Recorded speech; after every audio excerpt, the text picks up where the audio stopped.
নমস্কার, আমি অনিকেত। আজকের আলোচনায় আবার সকলকে স্বাগত। আপনারা কেমন আছেন প্রত্যেকে? আশা করি প্রত্যেকেই ভালো রয়েছে। আজকে আমি একটি গুরুত্বপূর্ণ বিষয় এবং মজাদার এপিসোড নিয়ে আপনাদের সামনে উপস্থিত হলাম। আজকে আলোচনা যে বিষয় নিয়ে করব সেই বিষয়টি হলো, আপনার কি অ্যারেঞ্জ ম্যারেজ হবে নাকি লাভ ম্যারেজ হবে? অনেকেই তো এই সময় প্রেম সম্পর্কে জড়িয়ে আছে, রিলেশনশিপের মধ্যে রয়েছে, হয়তো তাদের মধ্যে পারিবারিক চাপ রয়েছে বা অন্যান্য সমস্যা রয়েছে। তারা এই বিষয়টা নিয়ে অনেকেই চিন্তিত যে তাদের কি লাভ ম্যারেজ নাকি অ্যারেঞ্জ ম্যারেজ। আজকে সেই নিয়ে আমি আলোচনা করব। হস্তরেখার মাধ্যমে এবং জন্মছক বিচার করে আপনি কি করে বুঝতে পারবেন যে আপনার লাভ ম্যারেজ রয়েছে নাকি অ্যারেঞ্জ ম্যারেজ রয়েছে? তাহলে চলুন দেরি না করে এবার শুরু করা যাক। প্রথমেই বলে রাখি অ্যারেঞ্জ ম্যারেজ। আপনি এই যে হাতটা দেখছেন, এই হাতে এই কড়ি আঙুলের নিচে অর্থাৎ বুধের ক্ষেত্রে যদি দেখেন একটি সোজা গভীর দাগ, আড়াআড়ি দাগ যদি আপনি দেখতে পান, তাহলে জানবেন আপনার কিন্তু অ্যারেঞ্জ ম্যারেজের যোগ রয়েছে। তাহলে জানবেন আপনার অ্যারেঞ্জ ম্যারেজ করেই কিন্তু বিবাহ হবে। এছাড়াও শনি পর্বত থেকে কোনো রেখা যদি হৃদয় রেখাকে স্পর্শ না করে, তার আগে ছেদ করে যায়, তাহলেই জানবেন যে আপনার কিন্তু অ্যারেঞ্জ ম্যারেজের যোগ রয়েছে, বা আপনি হয়তো রিলেশনশিপে গেলেন, সেখান থেকে বাড়িতে দেখাশোনা করে আপনাদের কিন্তু বিবাহ সম্পন্ন হবে। এরপর তো চলে আসছি এবার যে লাভ ম্যারেজ যদি আপনার হয় বা যদি লাভ ম্যারেজের যোগ থাকে, তাহলে আপনার হাত দেখে কি করে আপনি বুঝবেন? প্রথমেই বলে রাখি, এই যে আপনি হাতটা দেখছেন, এই হাতের এই বিবাহ রেখার জায়গায় যদি দুটি বা একাধিক যদি রেখা দেখতে পাওয়া যায়, তাহলে জানবেন আপনার জীবনে কিন্তু অনেক প্রেম আসবে। এছাড়াও আপনার কিন্তু লাভ ম্যারেজের যোগ রয়েছে। যদি জানবেন এই বিবাহ রেখার স্থানে যদি কোনো এখান থেকে কোনো শাখা প্রশাখা ইত্যাদি বেরোয়, তাহলেও জানবেন আপনার কিন্তু লাভ ম্যারেজের যোগ বর্তমান বা দেখতে পাওয়া যাচ্ছে আপনার লাভ ম্যারেজের যোগ।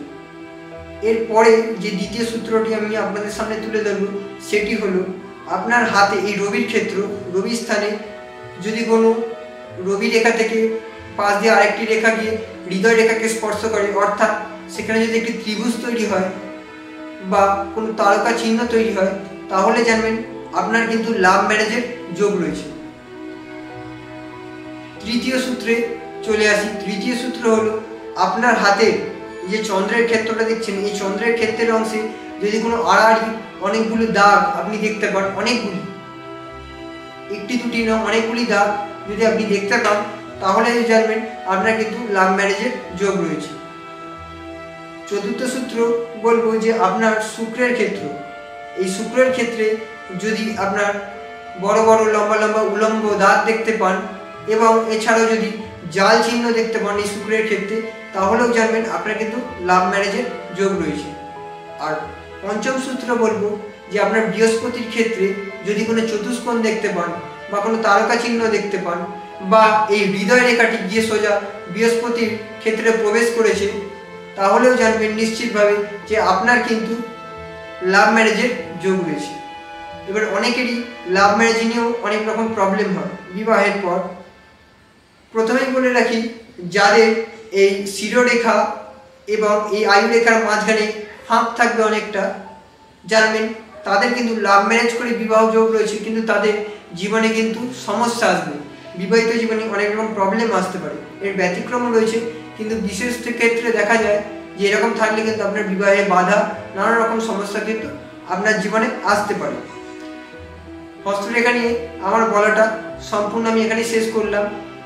এই যে আলোচনাটা আমি করলাম, এই যতগুলো সূত্র বললাম, এই ততগুলো সূত্র যদি আপনি আপনার হাতে দেখেন, তাহলে নিশ্চিন্তভাবে আপনি জানবেন যে আপনার কিন্তু লাভ ম্যারেজ বা অ্যারেঞ্জ ম্যারেজের যোগ রয়েছে। এরপরেই চলে আসছি কিভাবে জন্মছক বিচার করে আপনি বুঝবেন যে আপনার লাভ ম্যারেজ হবে নাকি অ্যারেঞ্জ ম্যারেজ হবে। প্রথমেই বলে রাখি, পঞ্চমপতি থেকে আমরা দেখছি যে ভাব, ভালোবাসা, ভক্তি। সপ্তম ঘর থেকে আমরা দেখছি বিবাহ, নারী মানে পতি পত্নী, এবং একাদশ ভাব থেকে দেখছি আমরা আয়ের স্থান, আমাদের আয়, ঠিক আছে, এই স্থানটা কিন্তু আমরা তিনটে ঘর থেকে দেখছি। প্রথমেই বলে রাখি, পঞ্চম আর সপ্তমপতি যদি কোনোভাবে কানেক্ট হয় কোনো ঘরে, বা দৃষ্টিদান করে বা জ্যোতি সৃষ্টি করে, তাহলে জানবেন আপনার কিন্তু লাভ ম্যারেজের যোগ রয়েছে।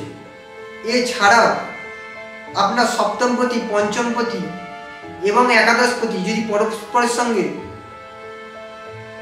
সঙ্গে যদি দৃষ্টি বিনিময় করে বা জ্যোতি সৃষ্টি করে, তাহলেও জানবেন আপনার কিন্তু লাভ ম্যারেজের যোগ রয়েছে। আপনার সপ্তমে শুক্র, পঞ্চমে শুক্র, পঞ্চমে রাহু, সপ্তমে রাহু যদি থাকে, তাহলেও কিন্তু আপনি জানবেন যে আপনার কিন্তু লাভ ম্যারেজের যোগ রয়েছে। আমি আজকে লাভ ম্যারেজ হবে না অ্যারেঞ্জ ম্যারেজ হবে এই নিয়ে আলোচনা করলাম। পরের দিন আমি আলোচনা করব যে আপনার বিবাহিত জীবন কেমন হবে, তা নিয়ে আমি আলোচনা করব। এই আলোচনা তো শেষ না, এই আলোচনা চলতেই থাকছে এবং চলতে থাকবেও।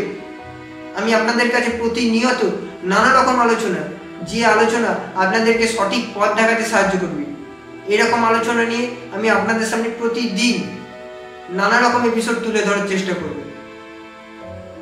আশা করি আমার ভিডিওটি যদি আপনাদের ভালো লেগে থাকে তাহলে প্রত্যেকেই লাইক, কমেন্ট, শেয়ার করবেন। যারা আমার চ্যানেলে নতুন তারা আমার চ্যানেলটিকে সাবস্ক্রাইব করে দিয়ে পাশে থাকা বেল আইকনটি প্রেস করে দেবেন, যাতে আমার ভিডিও সবার আগে আপনার কাছে পৌঁছায়। লাইক, কমেন্ট, শেয়ার কিন্তু অতি অবশ্যই করবেন। প্রতিনিয়ত আপনারা কমেন্টের মধ্যে নানা রকম কমেন্ট করুন, যাতে আমি আরও উৎসাহিত হয়ে আপনাদের জন্য নানা রকম এপিসোড আপনাদের সামনে তুলে ধরতে পারি। আজকে আলোচনাটা এখানেই শেষ করলাম। কালকে আবারও ফিরছি নতুন আলোচনা নিয়ে। নমস্কার।